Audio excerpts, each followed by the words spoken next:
What if the version of you've been chasing is actually the one you've been trying to return to all along? The one before the noise, before the burnout, before you started shrinking to fit a life that never really fit you. This isn't about starting over. It's about returning. Returning to your soul, returning to your truth, the version of you that has always been meant to be. Each week, we're going to offer up real stories, hard-earned wisdom, and practical tools from powerful returns to help you reconnect with who you are and why you're here. I'm your host, Bryan White, and this is The Return Project. Have you ever found yourself in a place where life puts a mountain in front of you, and you can choose to sit at the bottom of that mountain or climb to the top? Our guest today has had multiple ginormous mountains put in front of her, and she chose to climb to the top every single time. Today, we have the honor of sitting down with Stephanie Sherouse. She is an entrepreneur. She is the author of Ashes to Wings. She has an incredible spirit to her that has overcome monumental setbacks that would, cripple most people, from mental health, grief and loss. So many pieces that I'm going to let her share her story with us. So Stephanie, thank you so much for joining us today. Thank you, Bryan. It's an honor to be here. Stephanie, I want to pass the floor right to you because I know you have so much to share, and begin us where it all started.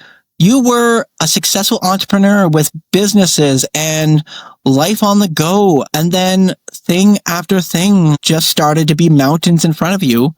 How did you climb these mountains? What mountains got put in front of you, and where have they taken you today? Started years ago, back in 2003. My mother died very early at the age of 54 of a massive heart attack. She and I were absolute best friends. So that was quite devastating. And just 2 short years later, my husband and father of my 2 children took his own life. So I was left to raise my 2 children, who at the time were 4 and 9. So I was left to raise them by myself, which was quite difficult. So I did that for many, many years, and I went on to work many jobs and try to sift through life. And we had to move around quite a bit and jump from job to job and circumstance to circumstance. As they grew, depression set in, and you just kind of have to swallow things and swallow stress and just try to muscle through. So they grew up and they moved on. And in 2018, things just got to be a little too much, and I actually had a suicide attempt that thankfully was not successful. But I muscled through that and moved on, and I went to move into my father's home in Arizona, which I started over there and was able to somehow muster things up and started my own business, which was the 4th business that I actually owned and operated as an adult. And it was a wonderful notary and fingerprinting company, Identity Services, and it was wonderfully successful. Ran it and people loved it and everything was great. But about a year or so ago, I was diagnosed with epilepsy and early onset dementia, as well as widespread osteoarthritis, and everything kind of came crashing down. I was no longer able to work and had to sell my business. So that was kind of the gut punch that ended my working years. And that's when I sort of decided, once I dug myself out of that depression, to write this book. You found yourself in a space of starting at monumental grief. You lost your mom, and then you lost your husband. How did you not just, sit down and give up just on those 2, starting at the basis of those? Those are 2 massive grieving losses in your life, and you've got young kids. Like you said, you did go into a bit of depression, and you took it to a point that luckily didn't become successful. But at the same time, everybody's going to ask, how did you pick yourself up from that? How did you change your mindsets, beliefs that allowed you to conquer that? Because that right there is going to stop many people in their track. Well, don't get me wrong. The depression from both of those incidents so close together is and was overwhelming. I was lucky enough at the time to have some family and a very close-knit group of friends that helped me through both of those deaths. As time went on and raising my children, those family connections and friend connections did kind of dissolve, which led up to me trying to take my life in 2018 because I felt like I did not have anyone to reach out to or to talk to. And it just kind of came to a head at that point. When I did finally talk to a therapist in the hospital and a few counselors, I was able to let everything out and to cry and to finally grieve all the losses and to finally work my way through things. And that's when I finally discovered that, even if you don't have someone close to you, it's okay to reach out to a stranger. It's okay to just tell somebody how you're feeling. It doesn't matter who. It doesn't matter if it's your next door neighbor that you don't ever talk to. It doesn't matter if it's the cashier at the grocery store. It doesn't matter if you just call 911 and just tell them that you're feeling bad. It's okay to tell someone, So that's when I just decided that, it's time to muscle through this. Even though my kids are grown, it's time to get back on the horse because my kids still need me. They're grown, but they still need me. Out of that, you climbed over that mountain into a valley of continuing to start new businesses and finding the oomph and energy to build a new business. And that's scary enough right there. What led you into being an entrepreneur? Well, it was the drive to want to help others and to make an impact in someone else's life. And I know it sounds silly that, making money and, starting a business doesn't sound like, I'm helping others. No matter what you're selling or what service you're offering, you can still make a difference in someone else's life by simply treating them like a human being rather than like a transaction. And that's how I ran my business. In fact, I'm working on a second book, is just as a little segue here, that is a blueprint to running that type of business. But, just the drive that kept me going was knowing that I was doing something that was making an impact on other human beings. Just a smile or a hug or a friendly hello in the course of doing business, I was realizing was making a difference.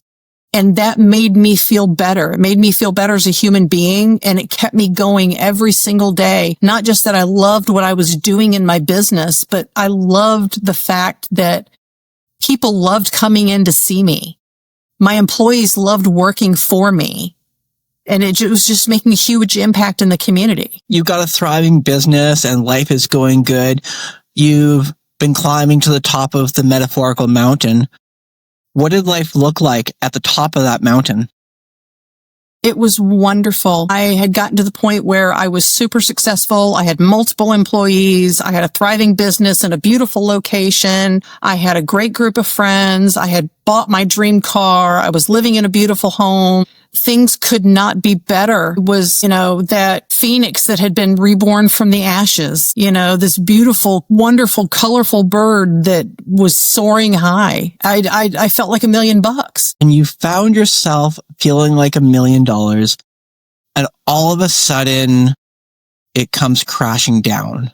You get these life-changing diagnoses that you had probably known were there for a while or been struggling with. How did you manage to go from the high and take those crushing blows to realize that you're now coming down the mountain again? Well, again, when the doctor tells you that, all these things that you had been suspecting or feeling for such a long time are something much, much worse than you expected, that's the gut punch that you never saw coming. And, oh, by the way, you might as well sell your truck that you love and your car that you love because you're never going to drive them again. You need to go sell your house and move in with your son because you can't live by yourself. You can't cook unsupervised. You can't do these things unsupervised anymore. You need to wear an alert on your watch because if you pass out or fall down, somebody needs to know. All of these things, it was like instant depression. But then you have this realization that I've been through really bad things before and I got through them. My track record for getting through horrible things and being okay is 100%. I can get through this too. In that space of your world as you knew it is crumbling around you, the gut punch has hit you. As much as you're realizing you can get through this, did it throw you backwards at all? Did you find yourself in a headspace where you started to repeat any old habit or found yourself falling into darkness? Or were you able to keep yourself above water, essentially, just by that notion of telling yourself, I can get through this? I mean, I had a few moments of weakness where I fell into that depression and I fell into that momentary headspace of it's not worth it. My life is never going to be the same again. I can't own a business. I can't work. I can't be the person that I always wanted to be. I'm never going to make a difference in the world. You know, all of those negative thoughts. And then I stopped myself and I said, this is ridiculous. This isn't you, Steph. This isn't the person that you have always been. You know better than this. You've been taught better than this. You can turn this around. You can make this better. There is something you can do with this. In that place that you're finding yourself, that little bit of confidence that you're digging out, telling yourself that you can do this. And that's going to be the most powerful way that we speak to ourselves. How important were the words you woke up every day having to tell yourself? And how many words did you have to repeat to yourself such as that to keep going? I guess the question in there is, did you find that the power of our words really became truly important in those moments? Those daily words of affirmation to yourself are so important, especially when you're constantly having to fight that headspace of giving up. You have to constantly tell yourself that you love yourself, that you're worth it, that you have something to offer the world, no matter how bad things seem, that they can get better. I mean, my condition is a deteriorating condition. I may look fine right now. People may look at me during this podcast and say, oh, she doesn't look sick. She doesn't look bad. I'm having a good day right now. This is a good day for me. You know, people aren't going to see me in this podcast and see a bad day. A bad day for me is I can't find a word. A bad day for me is I'm in bed. I can't speak. I can't move. You know, everything hurts and I'm crying. Or I have multiple seizure clusters a day and I can't maneuver my day. You know, and so speaking warmth and light and love into yourself on a daily basis, no matter how good or bad the day is so important. Even if it's just a little bit, just telling yourself, I can get through this. It's going to be okay. Everything will be all right is of utmost importance. You had mountain after mountain put in front of you, climbed to the top each time, ridden them all the way back down over and over again. How did exhaustion not just set in? I don't know. To me, being on that kind of roller coaster, it would just be mentally exhausting. It was, and it still is. I can tell you that there were days that I didn't get out of bed. There are still days where I don't get out of bed. There are days that I'll get out of bed and go straight to the couch. You know, there are days where you keep it together just long enough to get everybody out of the house, and then you spend your day in tears. But people need to know that that's okay. That's normal. You know, trauma and stress and depression and illnesses that are invisible. You know, a lot of people don't get from the outside looking in that it's tiring. You know, that roller coaster that you're on, it will get to you. And you don't have to always keep it together. You know, it's okay to let yourself fall apart from time to time. It's okay to crawl in bed and just be there and live in the moment and let yourself not be okay. You don't have to just be this smiley, happy person all the time because that's not normal. You know, it is a tiring thing. It is an exhausting thing. And it's okay to let yourself be exhausted and recharge yourself. And yet you still found the strength to self-publish your own book. You took your lessons that you've learned. You took the pain and the grief. You took the ups and the downs. You took everything that's been thrown at you through your entire life and decided to put pen to paper and all of those things into a book. Your book that you self-published, Ashes to Wings. I'd love for us to dive into this book a little bit because I know how powerful it is for you and for everything you've poured into it. What was the highlight of this book? How did it come to life? The book has actually been brewing in my brain for over a decade. And it wasn't until this diagnosis a little over a year ago that I just sort of got catapulted into really wanting to put it out there. Because when you get told that everything you worked for in life and everything you grinded for in life is no longer available to you, that's when you realize that I've got to change perspectives here. I've got to do something else with my life. And that's when I decided, okay, my story's got to mean something. My legacy has to mean something. And I've always been super passionate about helping others, lifting others up, and making that my path and purpose in life. And that's where I wanted the book to go.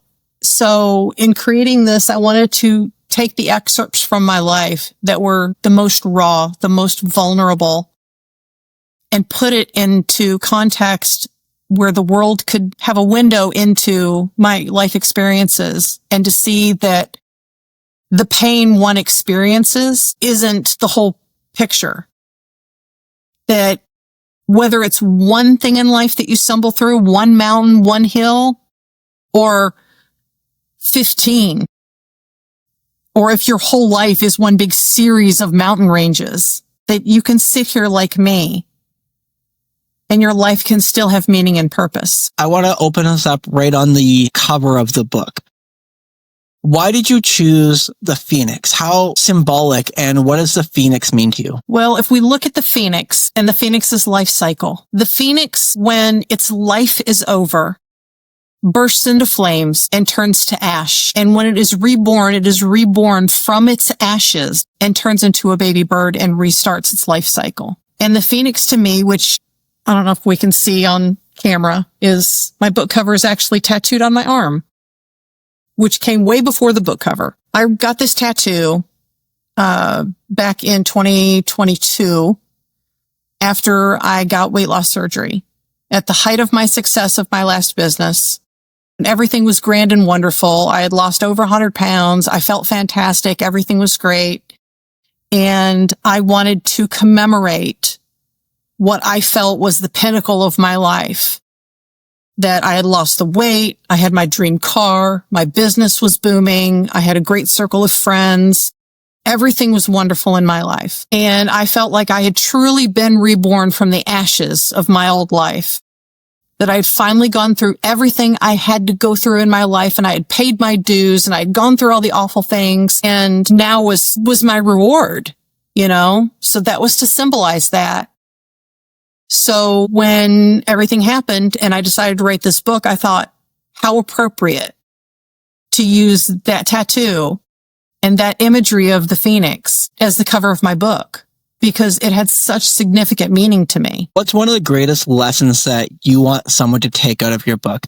If you could pick one excerpt, one chapter out of your book that somebody you feel is going to take the most value from, what are we sharing with people? I think it's just the overall message of my book. I'm just going to go back to the whole, no matter how many obstacles in life you have to face, no matter how many things you have to go through, whether you are a spiritual, religious person or not, no matter what deity you worship or pray to or not, no matter what background you come from, no matter what your belief systems are, regardless of what you have to face in this lifetime, you have an inner strength that you have no idea of.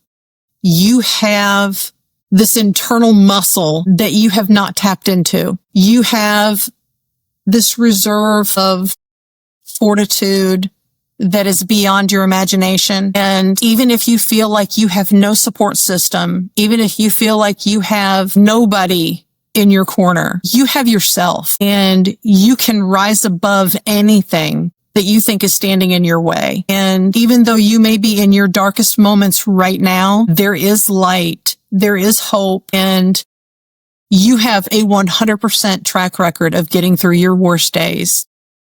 You'll get through this too. I love how you put that that we have 100% track record of getting through our worst days, because it's true. We're all still here. We're all still breathing. We have gotten through our worst days. They didn't kill us. They didn't really stop us. We're still going. I feel like that strength and that confidence, that resilience, was that one of the reasons you decided to self-publish over choosing a giant publishing house? That's one of the reasons. One, because I've done a lot of marketing in my days, and I'm pretty fair with graphic design and formatting and whatnot. But the other one is, I don't have the money to pay those big publishing houses. I'm a regular person. I'm not rich. I'm not made of money. I'm a regular Joe. That's something else that I want people to understand about me, is that I didn't make a ton of money with my business. I don't have these huge reserves. I don't live in $1 million home. I don't rub elbows with the elites. I'm just a regular person with real problems. I'm the person you're going to run into at the grocery store. I'm the person that you're going to see in the doctor's office. You're going to run into me at the drugstore. I'm just me. I don't own a private jet. I don't have a Mercedes or a Ferrari as much as I would love to, but I don't have a ton of money, and I needed to do this as budget friendly as possible. So I had to find a way to get my message out into the world. And so I had to grind and do the research, and it took weeks, if not months, to figure out how to do it on my own. I know personally from trying to put my own book together here how difficult that is. So one, the courage it takes, the time and energy it takes, I'm impressed. And the fact that you got so gritty, you just took that passion that you have for overcoming everything, really. The obstacle was, how do I put this out there? How do I get this book? And you just went and did it. I have to know, this is something that I've been very curious of. Has that go-getter, get it done, overcome obstacles always been something that's in you? Is that something that you developed, or is that something that grew out of all of these climbing the mountains? I think it grew out of necessity, because although along the way I've always had kind of friends here and there that supported me, or the one best friend here or there that kind of cheered me on. My mother was probably my biggest cheerleader that I lost in 2003, but it kind of grew out of necessity, because I learned the hard way that nobody's going to do it for you. You have to do it yourself. If you want it, you have to go get it. Period. End of story. Nothing will be handed to you in this life. I mean, you might get lucky and you might win the lottery, or you might meet somebody and you might hook up with the right people or whatever, but that is so rare. If you want something in this life, you're going to have to figure out a way to get it. Period. And that's just it. And if you want it bad enough, you're going to figure it out. And I wanted this bad enough, and I figured it out. If you could go back and talk to your younger self before you had to deal with any of these, from the place you are today, what's one of the greatest pieces of advice that you would tell a younger you? Wow. Younger me, I would probably say, get tough now. Get a thicker skin right now, because life is going to be really hard. A lot of people don't realize when they're young that a lot of aspects of life are hard. And it doesn't matter how much money you have. It doesn't matter what kind of family you come from. It doesn't matter where you live in the world. A lot of aspects of life are rough. You're going to have really crappy bosses. You're going to have really interesting coworkers. You're going to have people that you run into in the grocery store that are just horrible people. You're just going to run into bad situations in life. Life is tough. You're going to lose jobs and you're going to have financial devastation. You're going to, things are going to happen. Some people, sail through life and they don't really ever have a lot of problems. But the majority of us, we have at least one bad thing happen to us in life that we have to get through. And so, I would tell my young teen, tween, preteen self, get a thick skin now because you're going to need it later. So this leads to my next question, wanting to know going forward then, what's next for you? Do you have any new plans, any ideas going forward? What's your inspiration looking like in the next while? There are two things that I would like to happen with this book being published as a jumping off point. One is I would love just to continue to get the word out about the book. Maybe get some more speaking engagements just to get the word out, because I would love to get this book into the hands of people who need it. The other thing is I am working on trying to see about getting this book made into a movie. I think it would make a wonderful story, and I think it would resonate very well with a large portion of the general public. That would be actually a really great movie. It would have so much depth in it, and it would have the ability to tell such a powerful story in the form of a movie. Even if it got broken into like a Netflix miniseries where you could take each chapter and it became a full episode. I can see the future of that for sure. This brings me to a point of our conversation where I like to bring things full circle. At the end of every one of my podcasts, I like to pose a really powerful question. So Stephanie, the question that I pose out is, what is your definition of truly living your best life? I think truly living your best life starts with understanding where you are in life and accepting that. For me, understanding where I am in life is understanding my limitations right now. Understanding that I have physical limitations as well as mental limitations, and that those are going to deteriorate over time, and that I have to work within those limitations. I have to understand that eventually I'm going to need more caregiving, and that may escalate into a structured caregiver type facility. I have to work on acceptance of that a little bit. That's tough for me, being the age that I am. I'm still working on the not working, not driving part, because I love to drive. I always wanted a motorcycle and things like that. And it's just, I'm still working on the acceptance part of that. But I think mainly just understanding where you are in life, accepting where you are in life. And the third part of that is very, very important is loving yourself for who you are right now, where you are right now. Love it. I love that. I'm sitting here going, I think if everybody that hears that message and the power that really gives you to accept where you are and love yourself where you are, because it changes.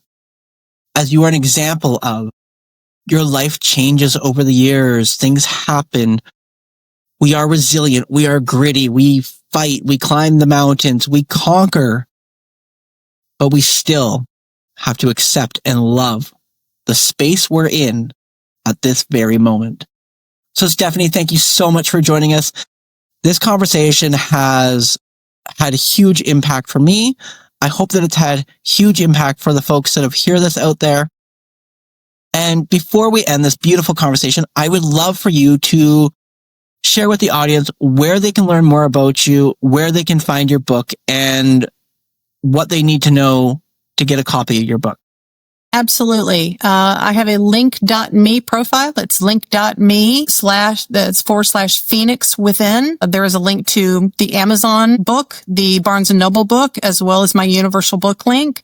There is also a merch store, which I have my Phoenix Within Journey merch that carries my signature tagline, "Resilience is my rebellion," which I think is an awesome tagline. There's a ton of merch on there with some custom sweatshirts, t-shirts, and whatnot. all of the proceeds to that because I am still waiting, forever waiting on disability. All those proceeds go towards helping me pay for any medical issues and stuff because that stuff's expensive when you have no income. So any help in that arena is appreciated as always, but you can definitely get the link to my book. There's an author bio and all of my information on there as well. A link to my website with all of my information and links on there as well. That's link.me, Phoenix Within. Well, Stephanie, thank you so much for the conversation today. It has been a true honor. Thank you so much for having me. That's a wrap on today's episode. A heartfelt thank you to our guests for showing up with honesty, depth, and wisdom. And thank you for listening in.